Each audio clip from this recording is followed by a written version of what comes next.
Welcome in, everybody, to a very special edition of Messi and Co. As you can see here, the screen is filled on the English side. We have a very special guest with us from Nashville, Tennessee, Gian and Ashley here as well. A ton of stuff lined up for today's preview show of the Leagues Cup final. Inter Miami CF taking on Nashville SC at Geodis Park for, I think this is Miami's first trip to Nashville Park or to Nashville's new stadium, maybe the second. I can't really think of it. The last time they played was definitely at Nissan Stadium. And I remember that playoff game in 2020 where Nashville just dismantled Inter Miami. So another really big competitive matchup for the two expansion sides of 2020. Like I said, this show, we have a ton lined up for you, but I should mention we have a very special guest today, Ben Wright, who writes for MLS and Broadway Sports Media. We're super happy to have him on. Ben, thank you for doing this. And just if you could give yourself a quick little intro and let everybody know who you are and what you got going on. Yeah, I mean, first of all, thanks for having me on. It's an absolutely insane week up here in Nashville. So a lot going on, but it's really fun to do this. Like I was saying to you before we started recording, I've been covering Nashville since late 2017, heading into the 2018 USL season. And it's just been a crazy ride going from a couple thousand people at a college lacrosse stadium and then a minor league baseball stadium to now playing at Geodis Park and in a cup final hosting Lionel Messi. It's been a lot, but it's been a lot of fun and glad to get to do it. And it might have happened, at least for everybody, even in South Florida. All of this stuff is happening quicker than we could have imagined. I mean, we're only 4 years into the expansion builds of both of these sides, and this is one of the biggest matches in North American soccer history. So it's quite insane to see the growth of these two sides and just soccer in North America in general. With that said, it is a Leagues Cup final.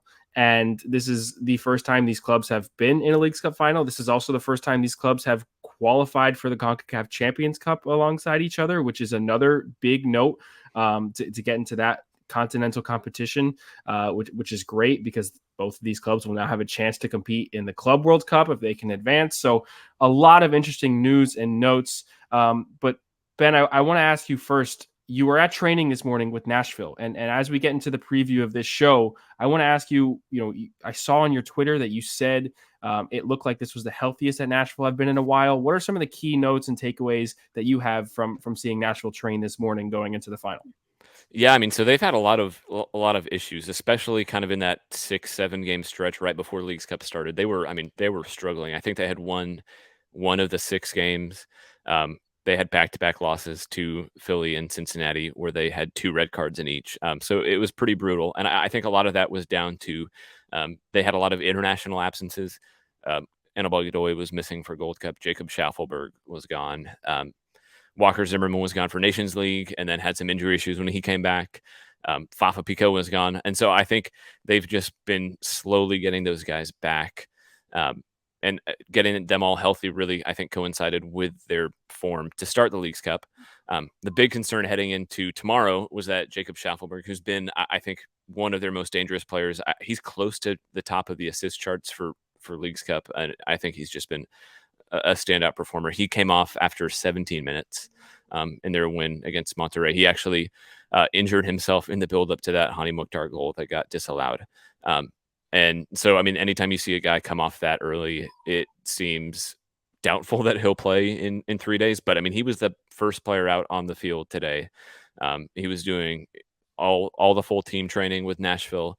He was doing a lot of individual work with assistant coach Steve Guppy, who kind of has helped a lot of the attackers in Nashville. So I think he looked really good. Randall Leal got hurt in that Colorado match to start Leagues Cup. He's a guy who was signed as a DP. He's been bought down now, but he's kind of one of their core players, one of the main attackers who has been productive besides Hani Mukhtar. And he has missed all of the tournament since that Colorado game, but he was a full participant in training too. I'm not sure if he'll be involved tomorrow, but he's at least close to being back, which is encouraging for Nashville down the stretch. And then other than that, it's a fully healthy squad.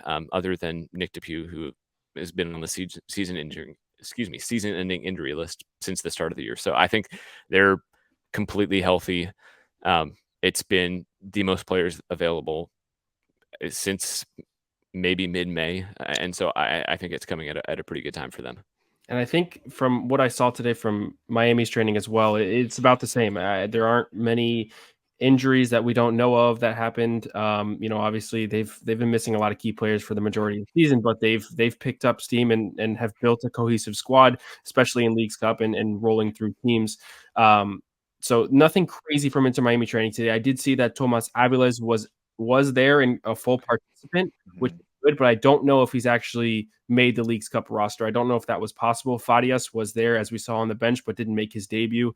We talked about it on our show that we would have liked to see him make his debut because the depth for the final, you never know what's going to happen. That would have been great to have him debut in the semifinal in a game what they were, comfortably winning. And then if they needed him down the stretch in a game against Nashville that could be tightly contested, especially away from home, would have been nice. And you talked about the attack a little bit, Ben, and I wanted to ask you, or Gian wanted to ask you a little bit about one of your key players that you brought in just this summer.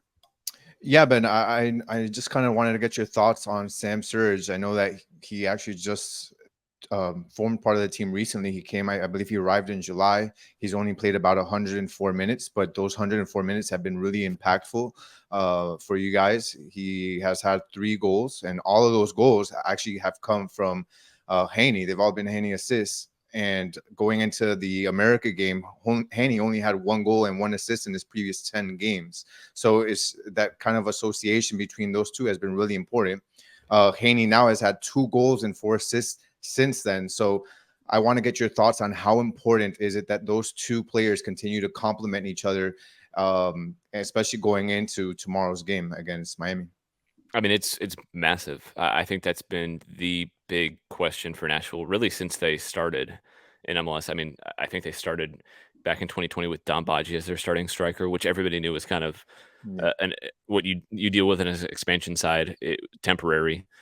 They tried to bring in Yonder Cadiz. I think he was probably a little bit hard done by because he caught COVID with the Venezuelan national team like a month or 2 into the 2021 season, and really never got his place back. Spent almost $7 million on Ake Loba, who I think has a case to be one of the biggest busts in MLS history. And then Sam Surridge comes in and he's played, I think it's like 117 minutes or something, and he's already scored as many goals as Ake Loba did in his entire time in Nashville. So yeah, he's been massive. Obviously, the goals have been important. He holds up play really well, which I think is fundamental for any striker in Gary Smith's system. He always wants to play with a target man who can kind of be that focal point and occupy multiple center backs. But I've been really, really impressed with the rest of his game. I mean, he changes up his runs a lot. He'll play on the back shoulder for a couple minutes and really stretch the field and he'll kind of keep defenders honest because he threatens in behind more than you would expect. He's kind of tall and lanky and never really looks like he's running fast. But I think he maybe has a little bit of deceptiveness to his speed. So he'll stay on the back shoulder and then he'll drop deep into midfield and let Mukhtar go up top. His passing has really impressed me. He's played some balls into the final third that don't look like your typical kind of big English number 9. So I think he has a more rounded game than I certainly expected at first. And sure, it's a small sample size, but I mean, early returns look really good. And I think, Leagues Cup has been huge getting him in, but I think it bodes well for Nashville down the stretch in 2023 and going forward because it's really been Mukhtar and not much else. And if Mukhtar isn't scoring, then the entire attack suffers. And I think now you're kind of seeing maybe Mukhtar hasn't scored as much as people would have expected, but he's creating lots of chances. He's having assists, and he finally has someone who he can consistently count on to put those chances away. And that's something that has cost Nashville points a lot in the past. And I think they're pretty hopeful, and I'm optimistic that they've maybe fixed that issue with Surridge. Is there a reason why he hasn't started a lot of these first 3 games that he's come in for? Is it just kind of like getting him acclimated to the squad for now? Yeah, I think it's getting him acclimated and fitness. I mean, he didn't play a ton for Nottingham Forest last season. I think he played 20 games, but only one of those was a start. So he wasn't playing huge minutes. He's coming into Nashville in preseason mode. He also wasn't in full training with Nottingham Forest for a couple weeks while they were working on the deal. So he was just doing a lot of stuff on the side on his own to try to make sure no injuries popped up last minute and derailed the whole thing. So I mean, he's kind of getting back to fitness. But yeah, he's come onto the field at halftime in the past 2 games. Yeah. And I think that's a pretty interesting question for Nashville tomorrow is, do you start him knowing that he might only be able to give you 60 minutes, and then you could have to play the last 30 minutes of the game against Messi, potentially needing a goal without your best striker? Or do you kind of hope that you can get by for the first 45 minutes and then bring him on? And I think I tend to lean towards the latter and have your best players on towards the end of the game when you're probably going to need them. Yeah, makes sense. I wanted to get, so we've had a couple of people come on the show and talk about, their thoughts on Miami, and I kind of wanted to shift the conversation a little bit to what Miami and Tata Martino are going to have going on.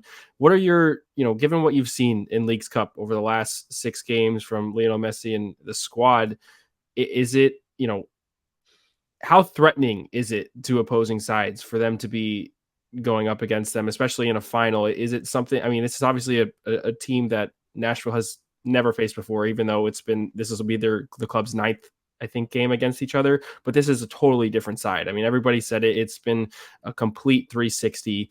What are kind of the outside thoughts from an opposing side going against a team like Miami right now?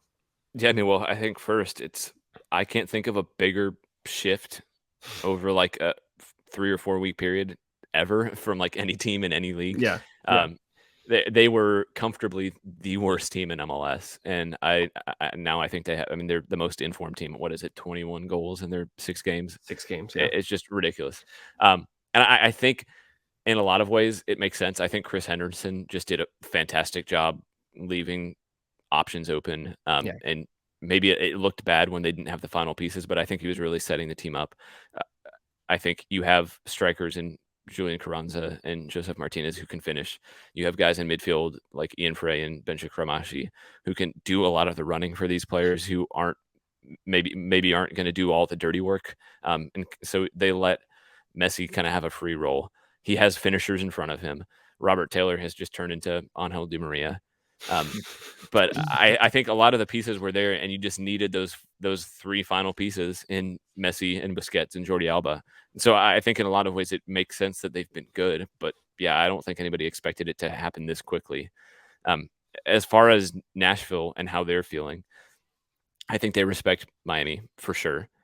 I think they also are going to be looking at that Philadelphia game and thinking in a lot of ways Philadelphia kind of beat themselves. Yeah. I think Miami were good, but I think that game was almost more about how bad Philadelphia were. They created chances. They wasted almost all of them. They were pretty sloppy defensively. I think Andre Blake had one of his, like, the 2 bad games I can remember he's had in 7 or 8 years in MLS. Right. And that cost them. So I think Nashville think there's probably a blueprint for how you can at least hang with Messi in Miami and keep it tight. And then they're coming off wins against Club America and Monterrey. I think Monterrey, if you do the math, they have 12 or 13 designated players on their team. Just from a MLS standpoint, I think they're probably the deepest, most talented team in North America, and Nashville just beat them 2-0.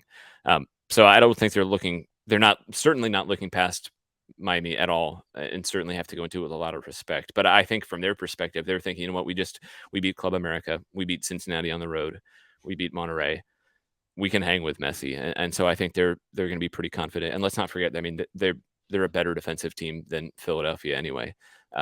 So I think they'll feel like they match up pretty well, and I think I don't think they're going to get blown away. Should have been 3-0, by the way. That Mukhtar goal should have stood. That was not offside. No. And I love too that after winning a semifinal 2-0 at home, he immediately, I mean, at halftime he was talking to the refs. After full time, he went over and talked to the refs again, and then he went home and rewatched it and put up on his Instagram that it was the biggest scam of his career. So I mean, he's not wrong. It was a hell of a goal. It would have been probably I think the best goal in Nashville history if it had stood. Oh. Yeah. Well, I want to jump in for 2 things. One, just to touch on Sam Surridge. I actually went to Bournemouth University in England, and cool.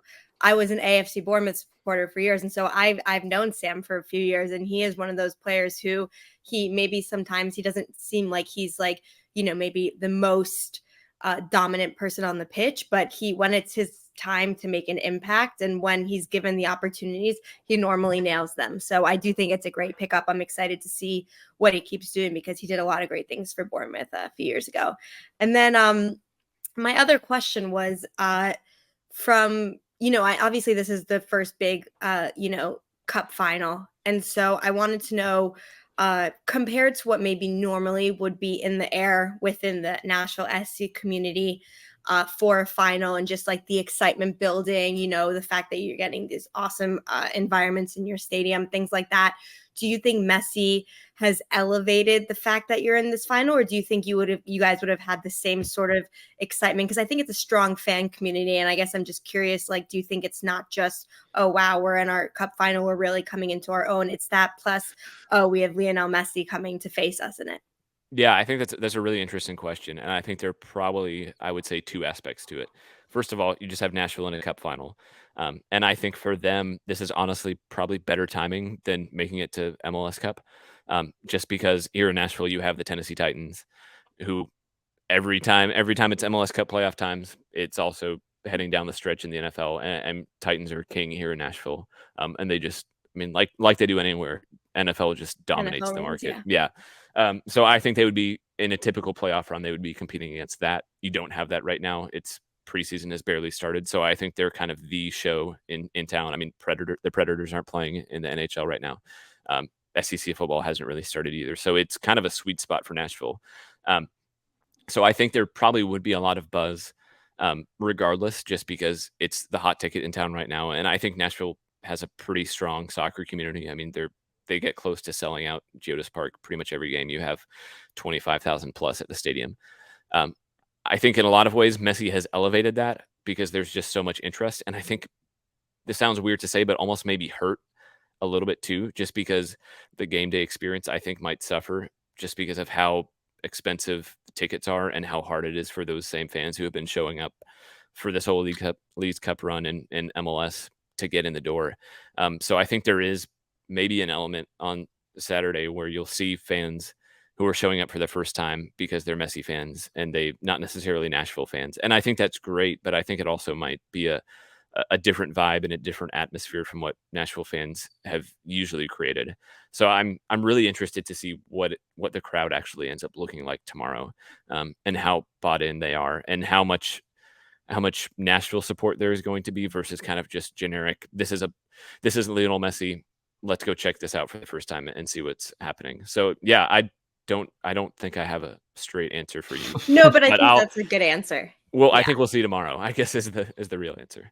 I kind of want to build off of that a little bit with the ticketing, because we've seen it down here with Driving Stadium and the reluctancy of the club to give full priority to season ticket holders. We know that Nashville went ahead and did that, which a lot of MLS clubs actually did do for season ticket holders. They let them opt in and get these games at their regular rates, and that was not an option for Inter Miami. Although there was an option before Inter Miami had Messi announce his signing, there was an option to get these Leagues Cup tickets for cheap, but that was just for the actual group stage games. It had nothing to do with any game after that. And then once Messi announced his signing, those tickets were pulled away and everything else changed. And I believe for the Charlotte match, season ticket holders weren't actually even given priority access. They didn't have a chance to opt in. They weren't given priority access, and they were put into a sale, a quote unquote pre-sale that you got in your email along with the general public and other deposit holders. If I'm not mistaken, there's about 13,000 total season tickets for Inter Miami. And as soon as Messi made his announcement, over 30,000 people put in deposits for 2024. So that tells you just how many people were able to go ahead, besides the general public, to try and get tickets for the Charlotte game. And there was a lot of competition. And we've seen the reselling and the scalping of tickets, the rise in prices. And, sometimes, and I myself have been concerned down here at Driving Stadium when it comes to resale, looking at Ticketmaster, I see 50% pink seats looking at the ticket map. And I'm saying, well, are these people actually going to the game, or are they trying to make money? So it's kind of a weird thing. And now we're seeing it. We saw it against FC Dallas when Miami went there. Did not see it as much against Philly. Philly was actually extremely good about that. And that, I think a lot of that had to do with Jim Curtin and the front office and the ownership like coming out and saying things publicly to, hey, don't sell your tickets. We want this to be an atmosphere. And Philadelphia probably put on a much better atmosphere than Dallas did, because Philly were booing Miami and Messi on touches. I mean, it was not you didn't hear Messi chants through the broadcast like you did against FC Dallas. What are you seeing from the Nashville side in terms of what fans are saying about the ticketing? I mean, I think the minimum ticket when it was released was like $307. Now all the way up to $658 for a minimum ticket. They've gone down a little bit over time, but just that initial reaction to what was going on up in Nashville for the game on Saturday. Yeah, I mean, so a few things. I think first of all, maybe it hurts a little bit that this is the first ever Leagues Cup, because I think there were a lot of fans who just were pretty skeptical of what the tournament would be like. I think Nashville had the Leagues Cup showcase last year here against Club America, and they brought back guys from their USL loans just to play that game, because it wasn't an official game, so they could bring them back for a game and send them back out without running into all the roster issues. So, I mean, it was huge rotation. And I think a lot of fans, it was a great environment, but I think a lot of fans were like, okay, this is what the whole tournament's going to be like. We're not going to pay $30-$40 a ticket for the entire tournament. So I think there was maybe some skepticism and just people not knowing what the tournament was going to be like. So a lot of season ticket holders opted out, who I think probably regret that now. I think the minimum attendance so far in Leagues Cup was that Colorado game, which is right around 16,000. So I think that's maybe the benchmark for how many season ticket holders opted in, plus kind of the general public interest. Nashville has 20,000+ season ticket holders already, so they have a pretty strong base. But I think if all of those had opted in, Nashville would have included that in that announced attendance. But yeah, I mean, ticket prices started at, I think, $307 for the supporter section when they went on sale initially. They skyrocketed. They were close to like $8. I saw one ticket yesterday listed for more than my monthly mortgage payment, which is ridiculous. Yeah. But I mean, look, I checked yesterday. I was trying to find a ticket for my son to go. They were $485 yesterday, and I just actually, while we were talking, I just pulled it up now, and they're down to $368. So I think a lot of scalpers probably thought they could make a nice profit, and now that they're seeing that the demand maybe isn't quite lining up, they're gonna take a loss on some of these. So I mean, I would encourage anybody, whether you're in Nashville or you're just traveling up to just specifically for the game, I mean, keep checking through tomorrow, because I think as it gets closer and closer to game time, even if you're snagging a ticket an hour or two before the game starts, I think you're going to see maybe the bubble kind of burst a little bit, and some of these tickets drop significantly. So I think, if you were initially turned off by the prices, I think it's going to look a lot better tomorrow. For sure. All right, we're going to get right into some more game talk right after this quick word from one of our sponsors. If you are ready to transform your backyard into a haven of relaxation and luxury, look no further than our amazing podcast sponsor, L'Acqua Azzurra Pool Services. With over 20 years of industry experience, L'Acqua Azzurra is a name you can trust when it comes to services, equipment repairs, and restoration for all things pools. If you're looking in the South Florida area for your pool to be serviced on a month-to-month basis, L'Acqua Azzurra boasts an impressive 5-star rating on Google reviews, and it's a testament to their dedication to customer satisfaction and top-notch service. Also, if you mention Messi and Co, you will get your first month of pool service absolutely free. So don't wait. For pool service, patio renovation, or more, call them now at 954-793-7206 and get a free quote for any project. Thanks, L'Acqua Azzurra. So Ben, we did mention already that where Miami did play a very good game against Philadelphia, we also acknowledge that Philadelphia did kind of shoot themselves in the foot in certain aspects of their game. So, one of the things that Philadelphia did is they went away from their identity, right? Playing two up top, a lot of high pressing. They were just so focused on Messi, focused on Busquets, that they lost focus on their play style, on their game plan, and what has really made them successful as a team and throughout this tournament. So, now that you throw Joseph into the mix, that he's finding his form as well. That's somebody else that they're gonna have, that now Nashville is gonna have to focus on. like, I don't know if have you heard anything, or what are maybe your opinions on the adjustments that Nashville is going to have to make sure that they don't fall into that same position where they kind of lose out on their game and focus so much on Miami and what they're doing. Yeah, I mean, I don't think Nashville are going to change too much, to be honest. And I think that's probably a good thing, because I think you saw Philadelphia almost try to over-adjust for a specific matchup. And I mean, I think they had a lot of individual mistakes, but I also don't think Philadelphia ever really looked comfortable. They looked kind of unsure of what they were supposed to be doing, which is weird because they've had such a specific established identity for so long. And it was just a little bit strange to see them kind of shift away from that. I mean, and obviously Messi is better than any player Nashville have faced, but I mean, they've played two pretty good attacks. I mean, actually 3 if you include Toluca, who are one of the better. I think they were one of the surprises of Leagues Cup. That game was a little bit more chaotic. I think Nashville rotated a lot and ended up losing 4-3. But I think they kind of took some lessons from that and adjusted really well against Club America and Monterrey. So I think they're probably going to stick to what they typically do and what they did, especially in the semifinal against Monterrey. They don't necessarily sit in a low block the whole time, but they aren't going to high press you. They're going to keep the game in front of them. They're going to keep their lines compact.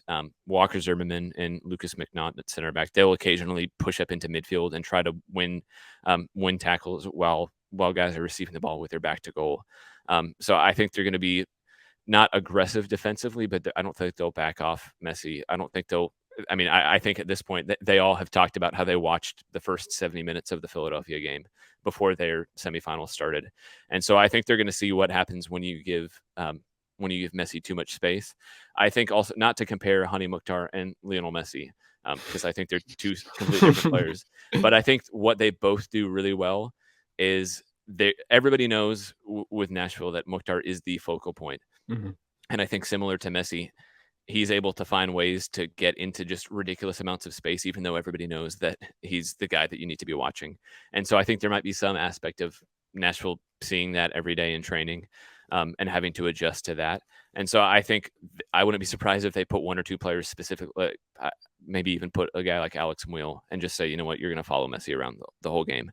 And here in Nashville, a lot of fans call Alex Muil the Manhattan Messi. So I think there's maybe a little, some poetry to that. But yeah, I think they're going to stick with what they've done well so far this tournament. They probably know that they're not going to shut out Messi, but I also think, I actually just pulled it up. They played Miami a couple months ago here in Geodis Park, back in May, and won 2-1. Kamal Miller started, Arroyo started, Drake Callender started. So I think they feel like they've played some of this back line before, and I think for as good as Miami are going forward, I think they still leave a decent amount of space in behind. And Nashville have been maybe the best counterattacking team in MLS over the last 2+ years. So I think there are goals in this on both ends. And I don't think Nashville are going to want to get into a shootout with anybody. But I think if they can keep Miami to 2 goals, I think they'll feel pretty comfortable that they can at least create enough to probably score 2 goals at the other end. Yeah, I think Nashville, like, just to your point, I agree with you. I don't think they're going to change their game plan or the way they play. Just like Teal Burnbury was actually interviewed, I believe it was earlier today, or maybe it was late last night, and he even acknowledged himself that he knows that there are going to be times that Messi has the ball and they're not going to be able to do anything against that. That there's going to be times that Busquets has the ball and he's going to get some unbelievable passes off, and they can't do that. But he said that what Nashville needs to focus on is to be able to pick their moments and be able to build off of those counterattack opportunities, right? And essentially what you just said is, they're not going to focus so much on Miami, but focus on how they want to play. And I think that Nashville is going to do well, especially on defense. Like you said, they're maybe not going to be so low, but they're actually a really good defensive team. They're not afraid to put bodies in the box on defense. That's something that we've seen. And, it's quite interesting because there are a lot of teams that maybe get really defensive on, because they have to counter what the other team is doing. But whereas Nashville just does that naturally, like they're really good. They're not afraid to be on defense, and they're actually really good at it. Whereas other teams maybe aren't so good defensively. They just do it because they're afraid of the other team. That's the Gary Smith way. Phil Neville used to praise Gary Smith about the way Nashville would approach games. And I remember it wasn't in 2022, but it was kind of in 2021 when Miami when they missed out on playoffs. And Phil Neville said that was large in part due to the fact that, Miami couldn't force results against teams even when they were down. And he said he looked at a team like Nashville, a team like that's under Gary Smith, a well-oiled machine that can absolutely pick a result out when they need it most. I think that year Nashville was tied for like the most ties in MLS. It must have been a fun year, right? But and Miami I think only had like 3 or 4 ties on the year. So when I think about that, I say that Nashville should stick with their tactics and trust what they can do against Messi and have a little bit of an adjustment period because of Messi, of course. But for the most part, you don't want to do what Philadelphia did, which is go away from this counterattacking style that Philly is so good at. Philly was so good at counterattacking teams, and they did it in their match prior to facing Inter Miami. And you saw what happened in those first couple of minutes when they got broken through because of their focus on Sergio Busquets. You saw Daniel Gazdag give a couple looks around and not attack, Krivstov. You had 2 players on Lionel Messi, and Joseph was able to make a run. You can't let your back line be broken down like that. They tried to step up against Inter Miami. Just doesn't make sense to go away from the idea that has made you so successful. And I think that obviously Gary Smith saw that game against Philadelphia. And as you said, Teal Bunbury said the same thing. They all watched that first 70 minutes. And there's no reason to go away from what and especially at home in front of what we can maybe expect to be a super, super Nashville crowd. We're still trying to figure that out. But a Nashville crowd with Austin. yeah, exactly. It was so bizarre to see what happened against Philly. And I don't think that any team in MLS, well, at least in this final, then going into MLS, is going to make that same mistake. Well, and even going back to that, to their win against Monterrey, I mean, they had, I think Monterrey had 62% possession. Yeah. Nashville looked really, I was really surprised at how comfortable they looked when Monterrey had the ball right outside the 18. They stayed organized. They let them pass the ball around. They didn't really give them any open passing lanes. I think Monterrey had 22 shots and 3 on target. So, Nashville are really good at giving up lots of possession and not letting it turn into anything dangerous. Now when you're playing against probably the greatest playmaker to ever step foot on a field, that's a little bit more risky because if anybody can find a pass through a packed defense, it's Messi. But I do think they don't. When they see Miami and Busquets and Messi with the ball close to their 18, I don't think they're going to panic. I think they're pretty comfortable with that. So I don't know. It feels like it's a really good matchup and it should turn into a really good game. And I'm excited to see what happens. Yeah, it sort of makes me kind of to shift a little bit, and this is kind of one of those intangible stats, and it's a really subjective question I'm going to ask you, but I think what we're wanting to see is outside of just tactics and maybe the rotations, the way the defense lines up, things like that.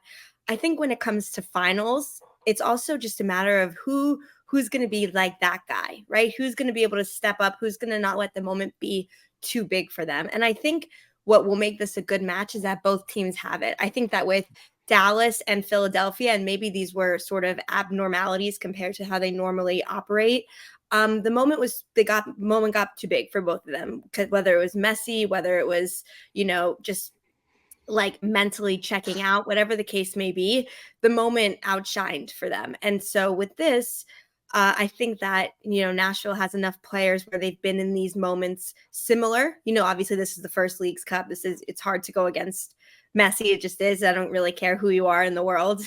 It's hard to go against him. But, for Miami, it's the same thing.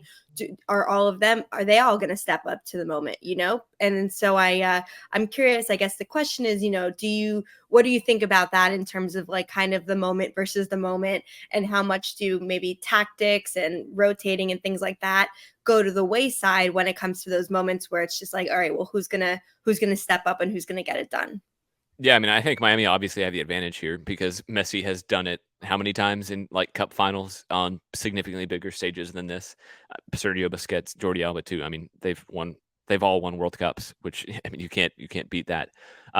But I do think Nashville. They have Walker Zimmerman. He's played at a World Cup on kind of a smaller scale. Anibal Godoy has he's played in huge matches against Mexico in the Azteca. He's played in Gold Cup finals. And so they have veteran guys who, I mean, not to the same level as Messi, obviously, but they've played in big games. They feel pretty comfortable with their identity. So yeah, I don't think, like I've said, I don't think Nashville are necessarily going to back down. It's just seeing if you can do this, what they've been doing against a team with just that much more quality. But yeah, I think stylistically they match up. I don't think Nashville's going to change how they play. I don't think Miami is going to change how they play. And I think they're kind of they have such contrasting styles. And so it's not like you're going to get two defensive teams who are just kind of like offering the ball to the other team and saying, okay, you get a turn to try to break us down and see what happens. It's going to be Miami trying to break down Nashville playing good defense, and then getting the ball to Hani Mukhtar in the open field and seeing what happens. And I think it's a recipe that's worked really well for both teams. I think Nashville have done it for a couple years, and Miami have done it insanely well for the last 6-7 games. And so I can't wait to see how it plays out. There will be chances. I know for sure. We saw it against Dallas. We even saw it against Charlotte, and we saw it against Philadelphia. There will be chances for Nashville to break through. Miami have given them up repeatedly. Philadelphia got extremely scary. Drake kind of had to stand on his head between the posts and make a couple of really key saves. One of them was offside, but he had 3 saves nonetheless. That really kept Miami comfortable in terms of the scoreboard. And I think that when you talk about, Miami having to go against a defensive block of like 8, maybe 9 players that Nashville are going to put in front of the 18, they're going to eventually get antsy and put their numbers forward. And we've seen it happen time and time again. Sergio Busquets against Dallas was looking to get forward a ton more, against Charlotte as well.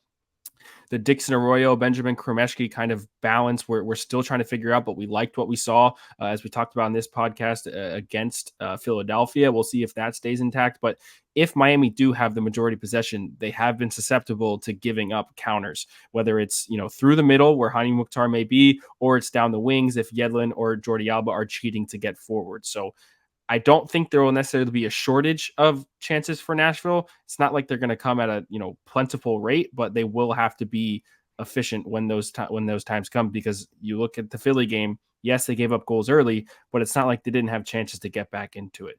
They absolutely did. And so without that efficiency in front of net, any other team against Miami is going to struggle, because as you said, I think that they're expecting to give up a goal or two. It's kind of impossible to stop Lionel Messi at this point, and whatever he's got going on with his front line and Robert Taylor. And if it's a box of 10 in front of the 18, or if it's 8 or 9, whatever Nashville want to do, somebody will find a ball and the keeper will be tested. I wanted to ask you about the keepers as well. Joe Willis left for personal reasons at one point in this tournament after, there was a couple of games where he was subbed off to penalties. Is there any full decision there? I mean, I can't imagine you sub off the backup now, right? Yeah, so Joe Willis, I think it was the Minnesota game that he missed, and he actually posted on Twitter, I think yesterday, his father-in-law passed away after a battle with cancer. So obviously they let him head out, I think, back to Colorado to deal with that. He came back the day before the Monterrey game, and I think at that point, Elliot Panico had kept a clean sheet against Minnesota, and Willis had just got back into the facility. So I think Gary Smith just decided to stick with Panico to give Willis some time. And I think Smith also kind of has a tendency to just ride the hot hand until it isn't hot anymore. And it's worked for him. So now you get into a really interesting question. Panico has kept 2 clean sheets. Obviously, the Minnesota game was kind of a rout and going down to 10 men pretty early into the game. So I don't think Minnesota ever really posed a threat. But he was really good against Monterrey. And he's in form. He obviously has subbed in for 2 penalty shootouts.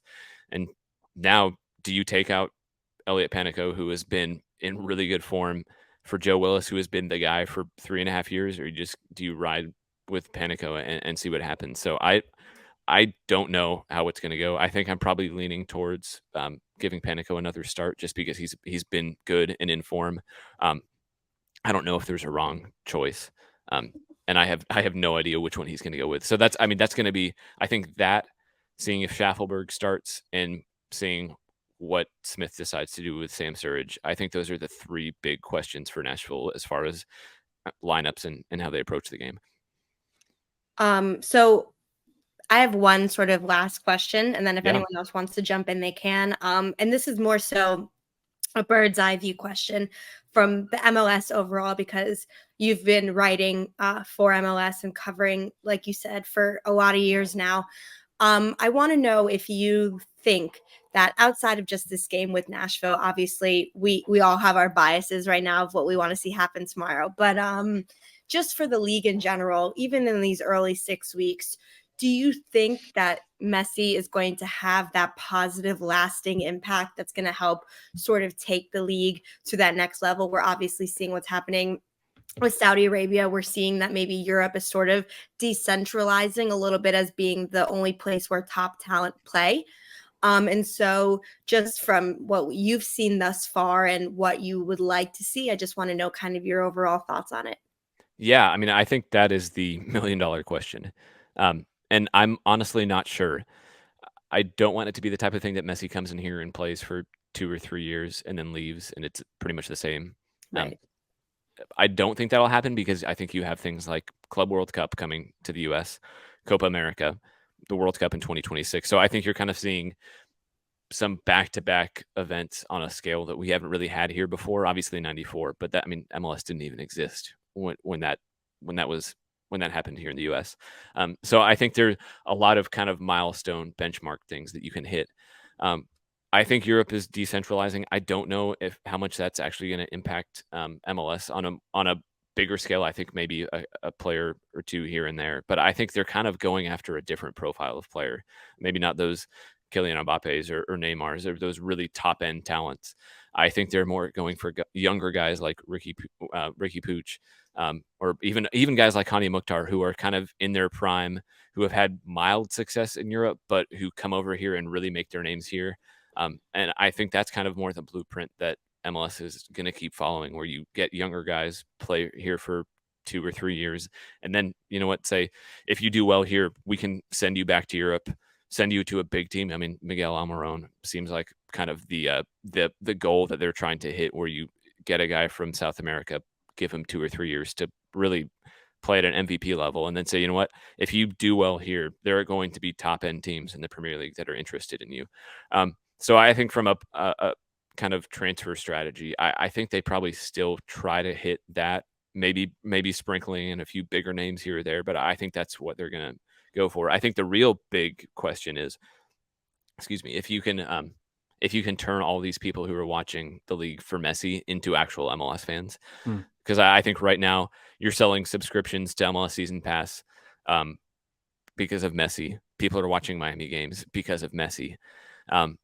And I'm really interested to see if that turns into people being like, you know what, I watched Messi play against Charlotte, and I liked what I saw in Charlotte, so I'm going to start following Charlotte or Kansas City or Portland. And I don't know how they're going to do that. I don't know if they're doing that now, but I think if they go 2 or 3 years and having Messi kind of here to advertise all these other teams, and they can't figure out how to turn that into actual like fandom for other teams besides Miami, I think that's a problem. So I don't know how they're going to handle it, but I think that would be success if you have Messi come in here for 3 or 4 years and then realize that the fan bases for every other team in the league has grown because of that. And I think that's what they have to be aiming for. And I hope they're planning for that. I would be surprised if they're not, but I think they have to figure out some tangible ways to make that happen. For sure. All right, we're going to run one more quick ad. We'll be back in 30 seconds with some rapid fire predictions for the match. I got some questions for you guys. Are you ready to transform your space into a masterpiece? Introducing Mosaics, your destination for stones and more. Mosaics is a family-owned business serving the community for over 20 years. With the best quality porcelain, ceramic tiles, and high-end mosaics featuring unique modern designs, Mosaics has everything you need. Dedicated customer service, wholesale distributors, and a passion for excellence. Make sure you visit mosaics.com today to turn your vision into a reality. All right, guys, time for quick rapid fire predictions. Before we get to the scoreline, I want to know, do M&M score? Yes, I'm calling Mukhtar and Messi M&M right now. Do we get both players on the score sheet for the final? Ashley, I'll start with you. Yeah, I think so. I think both players have shown that they can show up in those moments, and it's going to be great. It's great for MLS. It's great for the teams. It's great for the environment. I'd like to see both of them score. Gian? I definitely think they both score. I think they're both deserving to get a goal in the end, and more so Messi. Just to see a Messi goal in a final would be fitting. He's scored in every game so far, but yeah, definitely both of them score. Yeah. Ben? I think Messi scores. I think I'm going to say Mokhtar. If he doesn't score, he assists. Okay. Because I think you've seen that a lot with Surge especially. So yeah, I guess So- that may be a cop out, but Messi No, goal and fair. Mokhtar at least an assist. So goal contributions from both. That's what we'll say. Yeah, So okay. because we're expecting that, then we're saying that both teams are going to score. What are our predicted score lines? We'll switch it up. Gian, where are you going? All right, so I've tried to be very objective in every single game that I've tried to predict, and I keep messing up because I say that we are going to score. It's going to be a tough game. It's going to be a tough game, but I'm going to keep it civil here. I'm going to go with a 4 goals for Miami, simply because we've scored many games 4 goals. I mean, we've had 4 against Charlotte, 4 against I think it's Atlanta, 4 against Philadelphia. So 4, and then I'm going to give Nashville 2 goals. I'm going to say it's 4-2. And maybe it's just me wanting a lot of goals. I want it to be an exciting game, so 4-2. Okay, Ashley? I'm going to go 3-1 to the Herons. I think that hopefully Miami is going to keep that streak of starting off hot. I think that Nashville will get a good counter-attacking goal and keep the game interesting. And then I'm hoping somewhere between the 60th and 80th minute, we're going to see a little of that Messi magic to help take it over the top. All right, Ben, round it out. What are your thoughts? I hadn't actually thought of a prediction until just now. That's fair enough. I'm gonna go 2-1 Nashville. And I know there's probably a little bit of proximity bias coming out there, but at training today there was a Gary Smith quote making the rounds that someone in MLS is going to have to be the first team to beat them. And I think Nashville are probably the best equipped to do that of anybody that they've played so far. And as good as Messi is individually, I still think Nashville have played probably 2 more well-rounded teams in Club America and Monterrey, and they came away with wins in both. So I think they probably, I think they've shown that they can do it already. And at home too, I would be surprised if they don't at least keep it. They're going to keep it competitive, but I would not be surprised to see them win it. Wow. That is, I don't think that we've had somebody come on the show and say that the away team is going to win. And this is, I thought it would be Philly. And of course, hindsight's 2020. But now looking at Nashville, I think they're a lot more well-rounded than Philly actually are. The thing too is, I think Philly probably should have won and didn't. They had, I really think that if it wasn't for the first goal and Jim Curtin coming out really, do I want to say soft? I don't really know what it was in that first couple of minutes, but they didn't look like the Union that we know, especially the Union that we know at Subaru Park. That is the one that really kind of throws me off, is that they weren't in an uncomfortable setting. The only uncomfortable thing about it was playing against Messi, and they really just fumbled the bag almost entirely. If you give up 4 goals from 4 shots, you deserve to lose. Yeah. That's absolutely. So, all right, Ben, thank you so much again for doing this. We really appreciate you coming on. Awesome. It was a ton of fun. Thank you so much. I really want you to plug yourself. Let everybody know what you got going on, where they can find you, and especially for the coverage from the Nashville perspective of the final, I want everybody to go to you. So let everybody know. Yeah, so I mean, Twitter, I'm still on there. We'll see how long that lasts. You can find me at Ben Wright there. At BroadwaySportsMedia.com, we have just a bunch of Nashville coverage, kind of in the build-up, and then I'll be there at the game doing kind of Nashville-focused coverage for MLSsoccer.com. Awesome. All right. For Gian, Ashley, Ben, and myself here at 5 Reasons Sports Network as part of Messi and Co, the English side, this was our Nashville versus Miami Leagues Cup final preview. We will see you guys pregame, during the game, post-game, Saturday night, depending on when you're listening to this. Make sure you check us out on YouTube. Subscribe if you're watching now. Like the video. Give us your comments. We'll try to get to everybody that we can. Follow Twitter at Messi and Co. And if you're listening on the podcast platform, make sure to rate and review. Go ahead and download the episodes and follow so you can get the notifications whenever we post. Thanks so much for tuning in, everybody. We will see you post-match after the final Leagues Cup. See you guys.